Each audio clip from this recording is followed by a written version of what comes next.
South India shopping mall festival and wedding celebrations సరికొత్త designs తో అద్భుతమైన కలెక్షన్. జయప్రద గారిని అడిగినప్పుడు మీ గురించి చాలా మీరు ఆవిడ ఎంత క్లోజో చెప్తూనే శ్రీదేవి గారు చాలా కోల్డ్గా డిస్టెంట్గా ఉండేవారు సెట్స్లో అని చెప్పి ఓపెన్గా చెప్పారు ఈ విషయం. మీతో కూడా అలాగే ఉండేవారు? లేదు శ్రీదేవి నాతో ఎవరు ఉండలేరు అట్లా. ఛాన్సే లేదు. మీరే కల్పించుకుని మాట్లాడేస్తారు. హలో వాళ్ళు హలో చెప్పైనా నేనే హలో చెప్తా. ఎప్పుడో కొంచెంసేపు చూస్తా చెప్పట్లేదే అనేసి నేనే వెళ్ళి హలో అండి ఇలా బాగున్నా హాయ్ బాగున్నారా. బట్ నెవర్ బికాస్ శ్రీదేవి నాకు చిన్నప్పటి నుంచి తెలుసు and I know her family also. So Sridevi she's a very sweet person. Maybe sometimes కొంత ఒకళ్ళిద్దరి మధ్య దే డోంట్ జెల్ కెమిస్ట్రీ ఉండకపోవచ్చు. మేబీ సంథింగ్ మధ్యలో మన వాళ్ళు ఉంటారు కదా, ఇంత ఉన్నా అంత ఎక్కువ ఇది. సరే మనకు మధ్యలో అంతా ఉన్నారు. ఒకవేళ మధ్యలో ఉన్నా కూడా డైరెక్ట్గా వెళ్ళి అదే పెట్టుకుని ఇట్లా చెప్పిందా అసలు నేను మాట్లాడలే ఆ మధ్యలో వాడు ఎవరన్నా వచ్చిన ఆకు అలాంటిది ఏమన్నా చెప్తే డైరెక్ట్గా వెళ్ళి వాడిని అడుగుతా, ఏమన్నా మీరు నా గురించి ఇట్లా అన్నారా అన్న అది చెప్తున్నాడు అని. సో అట్లా ఉండేది. ఇంకా నా దగ్గర వచ్చి ఎవరు మధ్యలో చెప్పరు. సో శ్రీదేవి నాకు మధ్య అసలు అలాంటిది లేదు. Very we did quite a number of movies. అవును, quite a few movies together. గజ దొంగ ఏదో 2-3 చేసాం మా మధ్యలో ఆ problem. And she was never, she is very humble and always sweet person. ఈ టామ్ బాయ్ లాంటి జయసుధ గారు, how did you handle the men in the industry? అంటే చుట్టూ డైరెక్టర్లు, హీరోలు, how did you handle them? అంటే వాళ్ళని అంటే ఇప్పుడు మా జనరేషన్ వచ్చేటప్పటికి ఒక డిఫరెంట్ ట్రెండ్. అంటే ఇప్పుడు ఈ జనరేషన్ గురించి మాట్లాడుతున్నారో అప్పుడు వరకు ఒక జనరేషన్ అనేది. దాని తర్వాత ఒక కె రాఘవేంద్ర అనే ఒక డైరెక్టర్, దాసినారాయణరావు గారు అనే ఒక director. So different of directors, K Viswanath, different schools. So ఈ స్కూల్లో ఒకటి మేజర్ థింగ్ ఏముండిందంటే ఈ ముగ్గురు డైరెక్టర్ దగ్గర డిసిప్లిన్ అన్నది ఒకటి. రాఘవేంద్ర గారు 7 గంటలకు సెట్, నో నాన్ సెన్స్ సెట్లో, you cannot. But same time ఎక్కువ నవ్వుకుంటా సరదాగా మాట్లాడుకుంటా 7 o'clock వచ్చేవారు, సాయంత్రం 6 o'clock ప్యాకప్. అందరు నవ్వుతూ జోక్ చేసుకుంటూ మాట్లాడచ్చు, అవన్నీ జరిగేది. But same time is very serious about this shooting గురించి. పిచ్చిగా ఏదైనా జరిగినా కూడా కళ్ళజోడు విరిగిపోతూ ఉండేది, ఎగురుతూ ఉండేది. ఆయన వేసుకున్న కళ్ళజోడు వేసేస్తుంటాడు, విరిగిపోతూ ఉంటుంది. లేదా ఒక్కొక్కప్పుడు అది తప్పించుకుంటే జాగ్రత్తగా తీసుకొచ్చి ఆయనకి ఇచ్చేవాడు. సో అలాంటి స్కూల్ అది. దాసినారాయణరావు గారి స్కూల్లో మాట్లాడడం కాదు కదా, ఎవరన్నా ఒక 5 నిమిషాలు లేట్ వచ్చినా కూడా అయిపోయింది, తిట్టేసేవారు. ఎవరన్నా సరదాగా వెళ్ళి ప్యాక్ ఆడదామన్నా కూడా ఆయన దాంట్లో ప్యాక్ ఆడలేదు. No double meaning dialogue joke కూడా వేయడానికి లేదు సెట్లో దాసరి గారు. సో అది no, you can not joke. ఏదన్నా ఎవరి మీదన్నా గబుక్కని జోక్ చేయడమో, లేదా సరదాగా ఏదో కొంతమంది మాట్లాడుకుంటారు కదా సెట్లో ఏదో జోక్స్ అని, అట్లా అన్నారు. అవి కూడా దాసినారాయణరావు సెట్లో అస్సలు జరగదు. You can not. అంతే ఒక డిక్టేటర్షిప్ అంటారే అట్లా ఉండేది ఆయన సెట్. విశ్వనాథ్ గారు very humble all the time, very in a way you can say more of spiritually ఒక కైండ్ ఆఫ్ ఇది ఉండేది. సో మేము వచ్చిన టైం ఆ స్కూల్స్ డిఫరెంట్ స్కూల్స్. సో అక్కడ మెన్ హ్యాండిల్ గేమ్లో మాకు తెలియదు. మా నాన్నగారు ఉన్నారు, ఆయన use to handle very well. And first of all never had any అంటే ఇష్యూస్ అంటే ఇట్స్ న్యాచురల్ కదా.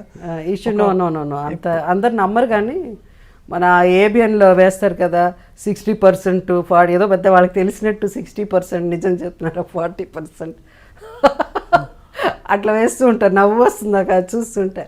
వాళ్ళకి ఏం తెలియదు ఇండస్ట్రీ గురించి పాపం చెప్పిన వాళ్ళంతా. యాక్చువల్గా frankly speaking, shall I tell you something? చెప్పండి. Film industry is much more decent than any other industry or even outside world. Men women అనేసరికి ఎక్కడ ఒక లూజ్గా ఒక ఇదిగా ఉంటే everybody will try to take advantage. Everybody అంటే industry is not everybody. దాంట్లో కొన్ని like any industry and like a men you always know about their mind. So అలాంటి వాళ్ళు ఉన్నవాళ్ళు. కానీ majority of them are very very scared. అంటే మన గురించి ఎదుట తెలిసినా మన గురించి ఇలా అనుకుంటారేమో అని భయపడే వాళ్ళే ఎక్కువ మంది ఉండేవారు. At the end of the day you want to have an affair with somebody, it's the mutual, అంతే తప్ప నోబడి నువ్వు అవన్నీ జరిగే కదా, ఎగిరిపోతాయి తల్లు అక్కడ. సో అలాంటి పేరెంట్స్ కూడా ఉన్నారు. అందరూ ఆ కూతుర్ని అమ్మేయాలి అనుకున్న పేరెంట్స్ ఎక్కడా లేదు. మంచి తల్లిదండ్రులతో వచ్చిన సినిమా ఇండస్ట్రీ ఆర్టిస్టులు కూడా ఉన్నారు. డెఫినెట్లీ, అండ్ ఇట్స్ ఎంత fine gems. So it's not ఏదన్నా తప్పు మేము ఎప్పుడు అనుకుంటాం ఏదైనా తప్పులు చేసి మే చేయాలి, కానీ not our parents. So very strict. I had very, నేను చెప్పడం కాదు కానీ నేను చెప్పకూడదు, మా ఇండస్ట్రీలో ఉన్న వాళ్ళని అడిగితే చెప్తారు మా నాన్నగారి గురించి. వెరీ స్ట్రిక్ట్, చాలా చాలా స్ట్రిక్ట్. ఆయన షూటింగ్కి వస్తున్నారంటేనే మాకు భయం వేసేది. సో అంటే ఇంకా ఎవరన్నా ఏదైనా ఒక చిన్నగా జోక్ చేసేలో తక్కువగా చూసినా కూడా మన్ని అప్కమింగ్ కదా ఏదైనా అక్కడ అంటే కూడా అయిపోయేది. Will beat them up. నాన్నగారు అలా is that type. So is very physical. Get out, ఆస్కర్ కమ్, మనకు అంత అవసరం లేదు పోవాలా అని. సో అట్లాంటి టైప్ ఆఫ్ పర్సన్. మీరు సహజంగా your never attracted to anybody అంటే అప్పట్లో చిన్న వయసు? I get all cricket players అంటే ఇంకా నేను చూసింది ఆ లైఫ్ అంతా నేను I want get married to a cricketer. So always wanted to marry a cricketer. So న్యాచురల్గా ఆ ఏజ్ ఉంటుంది కదా, ఒక 14-15 years నుంచి 15 years నుంచి స్టార్ట్ అవుతుంది. అవును, ఒక డిఫరెంట్ హీరో వర్షిప్, ఒక హీరో ఒక ఇన్ఫాక్చుయేషన్లా స్టార్ట్ అవుతుంది. ఆ రోజుల్లో మా కజిన్స్కి వాళ్ళకి అందరికి 16 ఏళ్ళకే పెళ్లి చేశారు.